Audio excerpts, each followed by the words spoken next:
Moi, je suis sur des logiques libertaires, donc je n'aime pas les pouvoirs, quels qu'ils soient. Pouvoir de droite, pouvoir de gauche, ce sont toujours des pouvoirs et il faut toujours combattre les pouvoirs. Les pouvoirs sont là pour nous dire ce qui est notre bien et en même temps nous prendre de l'argent dans la poche, nous faire travailler le plus longtemps possible, le plus douloureusement possible, quel qu'il soit. C'est-à-dire, aucune révolution n'a changé le quotidien des hommes. Enfin, dans le bon sens du terme, ça a changé le quotidien parce que de temps en temps on les envoyait au rasoir national, à la guillotine, parce qu'on les envoyait dans des camps de concentration, parce qu'on les a envoyés dans des goulags, tout ça c'était pour leur bien. Aujourd'hui, on les envoie à Pôle emploi pour leur bien, et pendant que d'autres roulent sur l'or et font des achats de, je sais pas quoi, de peintures, de villas, de jets privés. Je trouve effectivement que la vraie fracture, elle est entre les gens qui ont le pouvoir et les gens qui ne l'ont pas.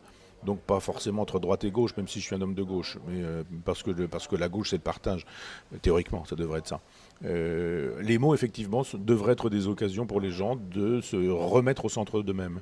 On est souvent décentré, on est souvent décalé. On est un époux, on est un père, on est un employé, on est un fils, on est etc. Enfin, on se définit toujours par rapport à quelqu'un d'autre, à quelque chose qui est extérieur à soi. Je dis, remettez-vous au centre de vous-même. Et les femmes aussi. Les femmes, elles ne sont pas femmes parce qu'elles sont mères ou parce qu'elles sont épouses ou parce qu'elles sont je ne sais quoi. Les femmes, elles sont ce qu'elles sont parce qu'elles sont une identité forte et puissante. Et je dis à chacun, construisez votre identité. Fabriquez-la. Alors que la télévision vous invite à adopter des identités factices.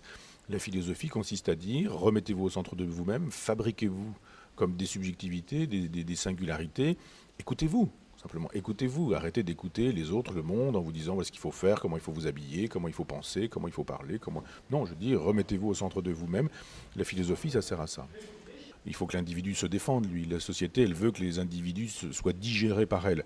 Moi, je souhaite que les individus ne soient pas digérés par la société. On trouve sa place dans la société, il ne s'agit pas d'être asocial, on trouve sa place, mais en même temps, on garde son identité. Il n'est pas question qu'on rentre dans un moule, c'est pas désirable pour le philosophe que je suis.